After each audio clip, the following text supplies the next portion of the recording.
The internet is on fire and hip-hop fans are in complete shock. Kendrick Lamar just took home a major win at the VMAs. But it wasn't just about the trophy. Nah, it was what he said on that stage, the energy he brought, and the silence that followed, especially from one person, Drake. Yep, the champagne poppy himself has been eerily quiet since Kendrick's now viral acceptance speech, and fans are asking why. Was it a subtle shot at Drake? Was Kendrick sending a coded message? And did Drake just break his silence in the most unexpected way? This might be the moment hip-hop history gets rewritten. We're talking betrayal, silent wars, private, text messages leaking, and even rumors of secret meetings behind closed doors. Could this be the start of Kendrick versus Drake Part 2? Or was this beef never over to begin with?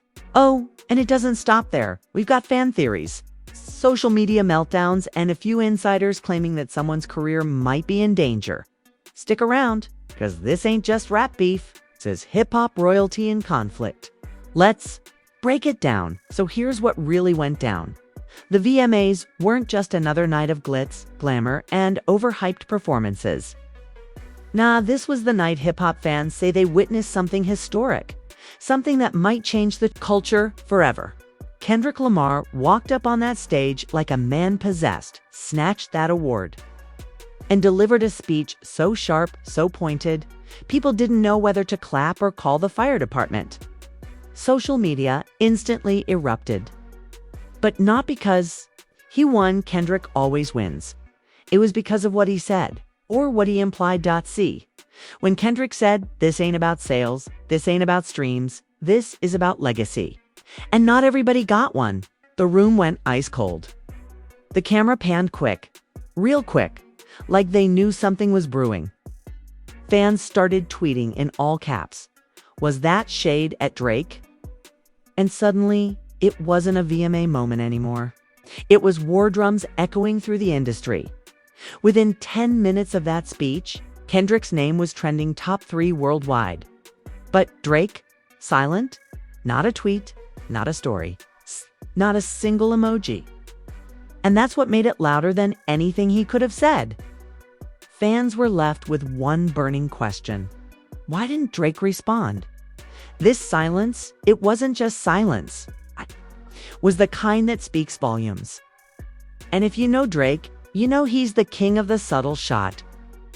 The man turned Instagram captions into weapons. So the fact that he said nothing, that's got people nervous. Did Kendrick just checkmate him on live TV? Is this more than rap? Backstage sources say Kendrick left the arena quickly after his win. No press, no celebrations. Just dapped a few folks up and dipped in a black SUV. That move had people speculating. Some insiders whispered he knew the bomb he dropped. He knew the streets would handle the rest. And boy, did they. The comment sections turned into war zones. Fans were pulling up old interviews, dissecting lyrics, screenshotting Spotify stats like they were solving a murder mystery. Remember when Kendrick said there's levels to this back in 2017? It's been warning us. One tweet said. Another fan replied, "Drake, better call Quentin Miller ASAP. He gon' need backup." But it didn't stop there. The fan base beef hit personal levels. One Drake stan posted, "Let's be real. Nobody playing Kendrick at parties. This ain't about lyrics. It's about who moves culture." And Drake been that. In response, a Kendrick fan fired back. "We don't play chess at parties either, but guess what? The king still wins." Emotions ran high. The fandoms were bleeding. But while the internet did its thing, something darker started to surface. Rumors started flying, rumors that this whole VMA night wasn't random. That Kendrick had been planning this moment for months. Some insiders claimed he had intel that Drake would be watching from home, not attending. That he knew exactly when to strike. One source, allegedly from Teed's inner circle, spilled to a low-key hip-hop blog. Kendrick don't move unless it's precise. Every bar, every award speech, every appearance, it's all calculated. That speech, that was a warning shot. And trust, it ain't the last. Now here's where things get even messier. 2 days before the VMAs, a private convo leaked from a club appearance in Toronto. Someone caught audio of Evo affiliate Chubbs allegedly saying let him have his little moment. Once the album drops, it's curtains. The internet ran wild with that clip. Was Ovo already prepping a response? Or was this just ego talk? Then, out of nowhere, a known DJ close to Drake posted a cryptic story. Black background, white text. Just for words. Nothing was the same. Fans started spiraling. Was that a hint? Was the certified lover boy about to revert back to savage mode? Was this going to be another back-to-back situation? But here's where it gets chilling. Kendrick's old verse from the Black Hippie days started recirculating. It's the one where he says, "I'm not for the jokes or the sneak disses. I write eulogies, not responses." Fans were like, yo, this man doesn't beef. He buries. And if that VMA speech was a eulogy, then who exactly was he burying? The streets were divided. One side said Drake been too soft lately, too focused on selling out arenas and champagne bars. The other side said Kendrick's been hiding behind metaphors and ain't dropped a real diss since Control. But in the middle, a storm was brewing. A quiet, calculated tension that only the real ones could feel. And just when things started to calm down, boom, a new twist. A fan account noticed that Kendrick's official YouTube channel updated a playlist called The Purge. It only had 3 songs in it. 3 songs all unreleased. But the titles, who? The first one said, Legacy over Luxury. The second, The Throne's Not Rented. And the third, Scorpion's Tail. The internet broke in half. Was this confirmation? Was Kendrick about to drop a diss tape? Or was this just bait? Nobody could tell. And in the silence, the fear grew louder. Meanwhile, Drake's team kept tight-lipped, but something strange happened. Champagne Poppy, the man who posts memes on his story like clockwork, went radio silent. Club photos. No OVO merch plugs. No gym selfies, just silence. And that's when fans knew. This wasn't just a VMA speech. This was War. Kendrick, on the other hand, was spotted in New York the next day, walking out of Electric Lady Studios, hoodie on, headphones in, locked in, no smiles, no interviews. The man looked like he was preparing for something big. Paparazzi tried to get a word. Nothing. Just a look, that says, wait for it. By now, hashtags were trending hourly. Hashtag Kendrick's Drake. Hashtag VMA War. Hashtag The Purge. Fans were dropping TikToks comparing flows, bar-for-bar breakdowns, even deep dives into astrology signs. It was no longer about music. It was about pride, about legacy, about who really runs this rap game. And then, a leak. A 6-second audio snippet hit Twitter. Low quality, but unmistakably Drake's voice. I gave you space. Now I'm talking the throne back. That was it. Just that one line. Fans lost it. The theories exploded. Was this from an unreleased track? A freestyle? Was Ovo about to drop a bomb? And the most eerie part? The tweet that leaked it got deleted within 10 minutes. The account disappeared, gone, wiped clean, like it never existed. This ain't no ordinary rap beef. This is chess, war, and performance art all wrapped in one. And the craziest part? The real shots haven't even been fired yet, but they're coming. And this, just the beginning, but they're coming. And this, just the next 48 hours felt like the calm before a Category 5 hurricane. Fans were refreshing feeds like addicts waiting for a fix, praying for leaks, rumors, anything. Twitter turned into a digital battlefield. Instagram lives were flooded. With hot takes, group chats were breaking apart. Everybody had an opinion, but nobody had answers. Until Friday night, around 11:37 p.m. Eastern Time. A mysterious tweet popped up from a burner account that had never posted before. No followers, no profile pic, just the name Truth Sleeper 99. The tweet. Just a link and a single sentence. You weren't supposed to hear this. Within 5 minutes, the link was viral. It was an audio file. Grainy, raw, but clearly real. It was Drake. And he wasn't rapping, he was talking. The first words were almost whispered, like he was in a studio venting. They want me too. Go back to 2015. They want blood. All right then. Then it cut. 6 seconds later, it deleted itself. Poof, gone. By now, fans weren't just reacting, they were investigating. Reddit threads popped up with timestamps, waveform analysis, even background noise comparisons.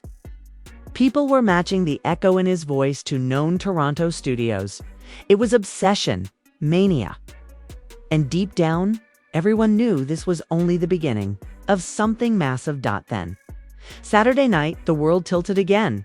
Drake posted for the first time in days a photo of him in a dimly lit room, shirtless, pen in hand, staring at a notebook. No caption. But on the table zoomed in, fans spotted something, a page that read, Operation Eclipse. Fans lost their minds. What is Operation Eclipse? Is it a diss track? A full album? A short film? Nobody knew. But the clock had officially started ticking. Meanwhile, Kendrick was still quiet. Eerily quiet. But it wasn't the silence of retreat, it was the silence of strategy.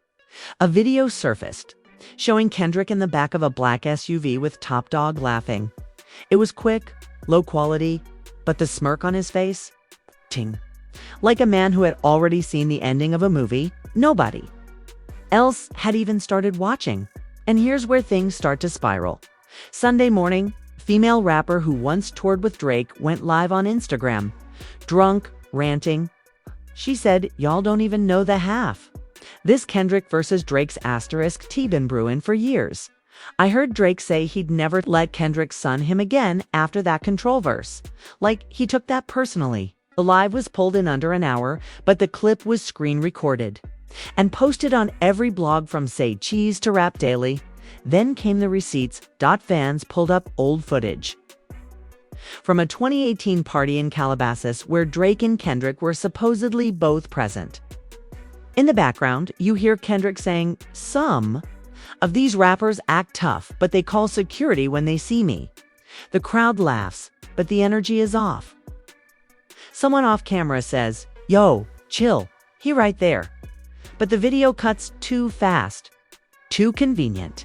And here's the real kicker. A photographer who was at that same party came forward with a blurry shot showing both Drake and Kendrick at opposite ends of the same room. No interaction, just pure tension. The streets began to talk. Some say it wasn't just industry beef. There might have been a personal moment we never saw. By Monday, it wasn't just blogs covering the story. Mainstream news had picked it up. CNN even ran a headline, "Rap royalty at war." The internet speculates as Kendrick and Drake stir hip-hop tension. That's when you know it's serious. When the corporate world starts watching, but Drake, still no song, no diss, just moves. His OVO team unfollowed Kendrick's official page. Petty. Yes. Intentional. Absolutely. And that same night, OVO Sound Radio returned with a surprise episode. No announcement, no promo. It's just a 45-minute set of old Drake deep cuts from Days in the East to 6 p.m. in New York. All bars, all hunger. Fans took it as a message. The old Drake is back. And then the plot twisted again. A former engineer who worked with both artists anonymously messaged a gossip blog with a chilling claim. He said, "If y'all think this is about music, you're wrong. Something happened between them behind closed doors, something that changed how they see each other. And if either of them puts it in a song, it'll shake the industry to its core." The blog posted it with a warning. "We can't verify this, but it sounds serious."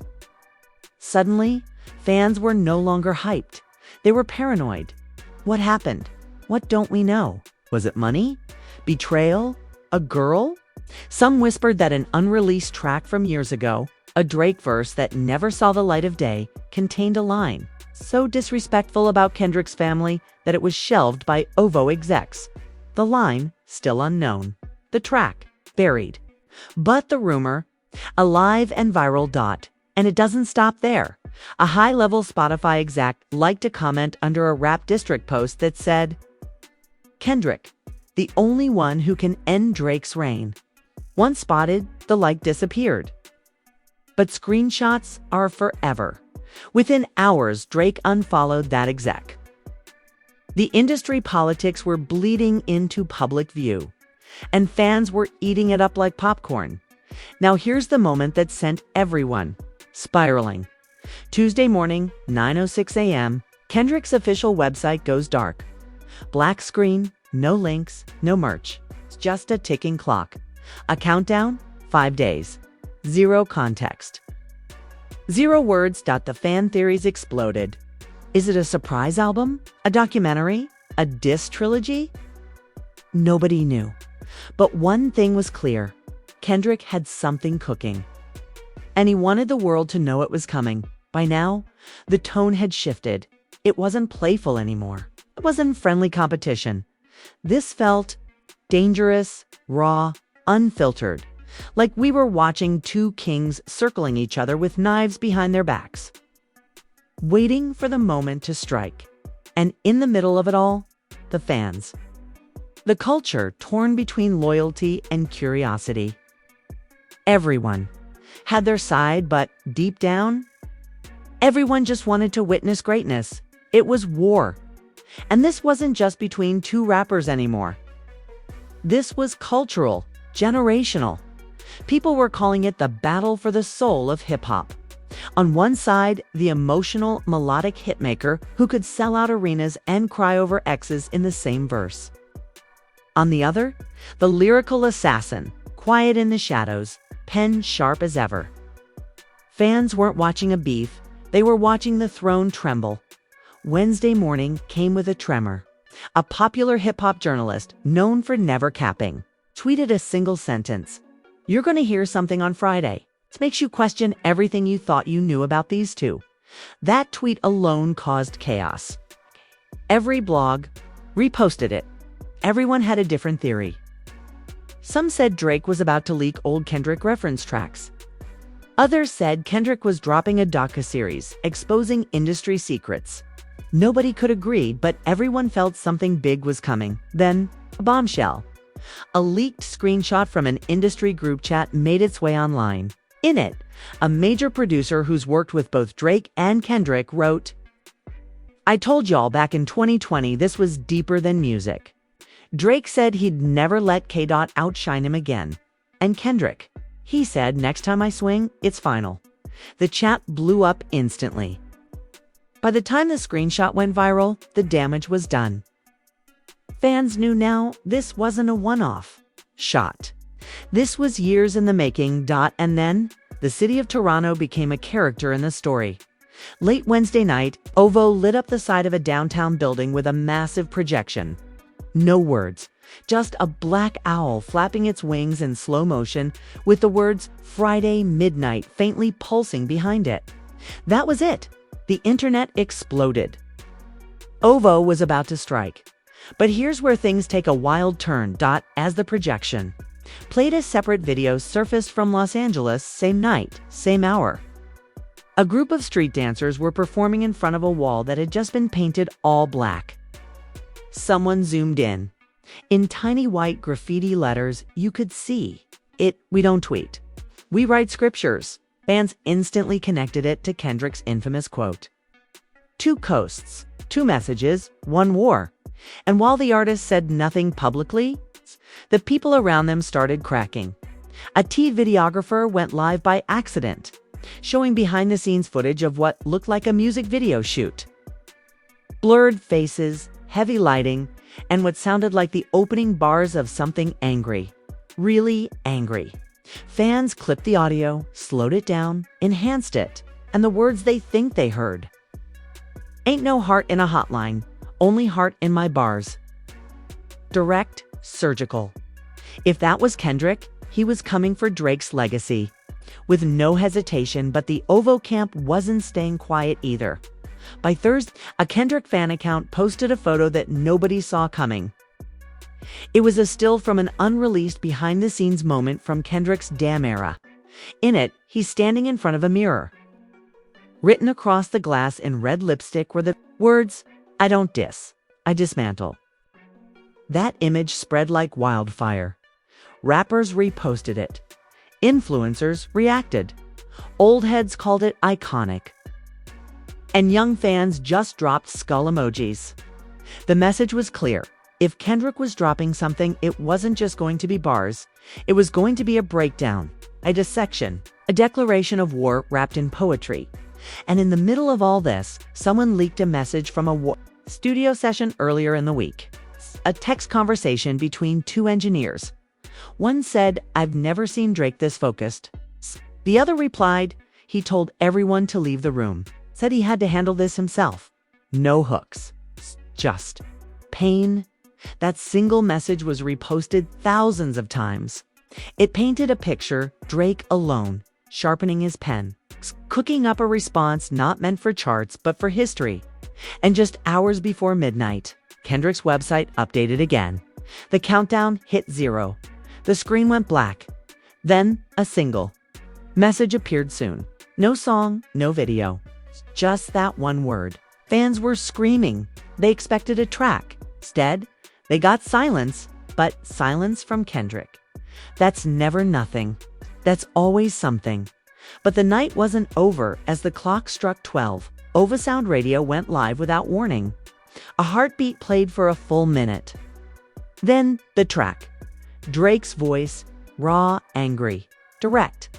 "I let the quiet ones think they loud when they hiding. I made the soft boys scream while they're writing. You praying on my fall, but my God got better timing." Boom! Within seconds, it was trending. Twitter Spaces popped up immediately. Fans dissecting every bar. Drake didn't say Kendrick's name, but the shots were unmistakable. Lines like, "You built a wall of bars, I built an empire, and you rap for critics. I rap for the world" had the internet melting down. The beat faded out. No hooks, no features, just Drake and a mic. A message. A warning shot. And as the dust settled, one question remained on everyone's lips. Where was Kendrick's response? Because Drake had fired the first direct shot, and now the world was waiting for the counter. And now the world was waiting for the counter. But the counter didn't come at midnight. It came at 3:33 a.m. A random SoundCloud account named Mr. Morale 333 posted a single track. No description, no tags, no credits. Just titled Eulogy. Fans were skeptical. The internet had been flooded with fake leaks all week. But once they hit play, silence turned to screams. It was Kendrick. The voice was clear, the cadence undeniable, and the tone chilling. The first line hit like a slap to the soul. "They cheered for the throne while you danced for the crowd. I spoke to the pain and it sang out loud." The track was 5 minutes and 22 seconds long. No beat drop for the first minute, just spoken word over ambient noise, like something out of a horror film. Kendrick didn't just respond. He spoke like he'd already won. No yelling, no aggression. Just calm, cold, poetic murder. "You've been the prince of pop dressed in rap attire, sipping champagne while the hood's on fire." By the 2-minute mark, it was clear this wasn't just a diss. This was an obituary, a breakdown of the entire Drake persona. He brought up the ghostwriting rumors, the secret beefs, the strategic silence. He didn't name names, but the lines left no room for confusion. "You cried in interviews, played victim for applause, made trauma into albums. Now your truth got claws." By the 3rd minute, Kendrick shifted. The beat finally kicked. In slow, haunting church organs over deep drums, and then came the final verses. The tone changed. It wasn't just about Drake anymore. It was about the industry, the machine, the illusion. And Kendrick was declaring himself the last real voice left. "This ain't a battle. this a cleanse. Call it what it is. The system needed loud noise. I brought silence with a shiv. The internet detonated. Reddit threads crashed. X Twitter servers slowed down. Fans posted reaction videos of themselves crying, shaking, in total disbelief. Instagram comment sections turned into therapy sessions. One user wrote, "I feel like I just watched a funeral and nobody told me who died." Another said this, "Ain't rap beef. This is Rap Judgment Day." But Drake fans weren't backing down. Within hours, Drake stans were defending his release. Memes flew, people mocked Kendrick's delivery. One viral video joked, "I ain't trying to meditate." To a diss track, drop some bars or get out the booth. But deep down, everyone knew Kendrick had gone for something deeper. And it wasn't just fans reacting. Industry heads started chiming in. J. Cole posted a cryptic tweet. "I knew it would come to this."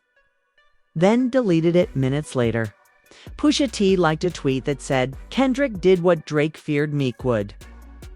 Cardi B tweeted, "They going crazy with this energy. It feel like 2015 again?" Even Kanye, who had stayed silent throughout, posted a photo of Kendrick with the caption, "The realest poet of our time." Suddenly, it was bigger than the music. It was legacy talk. It was generational trauma. It was who stood for what. Kendrick positioned himself as the soul, Drake as the spectacle, and the fans, stuck in the middle, emotional, angry, inspired. But then, just as things reached a boiling point, things turned ugly. An anonymous source leaked DM screenshots allegedly between Drake and a media exec. In them, Drake appears to be threatening to release old footage of Kendrick in a compromised situation. The messages weren't confirmed, but the internet took them as real. Kendrick's team didn't respond, but they didn't have to, because 24 hours later, the next nuke dropped a music video just titled Mirror. It opened with Kendrick standing in an empty church, candlelit, wearing all black. Behind him, giant screens playing clips of past Drake controversies. Blurred, unconfirmed, but the symbolism was brutal. Kendrick walked down the aisle slowly as the hook played. They say mirrors never lie, so why the king look scared tonight? The video went viral within minutes. Within an hour, it had 6 million views. Fans called it art. Others called it savage. Some called it dangerous. But nobody could look away. And the final scene? Kendrick placing a gold owl chain on a casket and whispering, "Rest now." Cut to black. That image trended for 2 days straight. Blogs ran headlines like, "Kendrick ends the war with a funeral." But was it really the end? 'Cause Drake wasn't finished. 2 days later, a snippet surfaced from an unreleased Drake track. The energy was different, no more passive aggression. This time, Drake was mad, direct, aggressive. The line that had everyone talking thought the pen was mightier than the stream. Tell that to your merch team. 'Twas petty, sharp, and fans knew this was turning into a series, a saga. Not one diss and done. This was a full-blown arc. And suddenly, rap felt alive in a way it hadn't in years. Billboard published an article titled Drake vs. Kendrick, a new chapter in hip-hop's Cold War. Podcasts exploded. Influencers started doing lyric breakdowns. Even brands got in on the trend. Spotify launched a playlist. Some fans began pushing a wild theory that Drake and Kendrick were working together, that the beef was staged. At all this drama was part of a bigger rollout. The evidence. Both artists dropping at the same time, both playing into the same themes, both silent at key moments. But the diehard fans weren't buying it. "This ain't we," one fan posted. "This is two giants going at it for the crown, and only one walking away." And maybe they were right, because days after the eulogy dropped, Kendrick's website updated again. Just one sentence. This was never about the charts. And underneath it, a new countdown, 7 days. The cycle was beginning again. And Now the war has reached a point of no return. Two giants, two legacies, and a culture watching it all unfold like a Greek tragedy with 808s. The next move could destroy everything or redefine hip-hop forever. So, after all the shots, silence, cryptic, posts, leaks, diss tracks, and digital warfare, one thing is crystal clear. We are not just witnessing a beef. We are witnessing history. This ain't just about two rappers. This is about the soul of hip-hop being ripped open for the world to see. Drake came through swinging with ego, pain, and calculated precision. The king of the charts proving he's still got venom in that pen. But Kendrick didn't respond. He rebuilt the rules. He turned a diss into a eulogy, a warning into a legacy move. And just when people thought it was over, he hit us with another countdown, another message, another storm incoming. Now, the industry's divided. The fans are choosing sides. Even the artists who were quiet before, they're watching closely. Real close. Because the next track, the next post, the next move, it could shift the entire landscape of rap as we know it. Is this the end of an era? Is someone about to walk away for good? Or are we witnessing the beginning of something even darker, even more explosive? Only time will tell, but one thing's for sure. Hip-hop will never be the same after this. What do you think really happened? Who's up right now? Drake or Kendrick? Do you believe this war is personal? Or is it all part of a master plan? Drop your thoughts in the comments below. Smash that like button if you made it this far. And don't forget to subscribe for more of the wildest, messiest, and most unfiltered rap drama on the internet. This is only Chapter 1. Stay locked in, 'cause the story's far from over.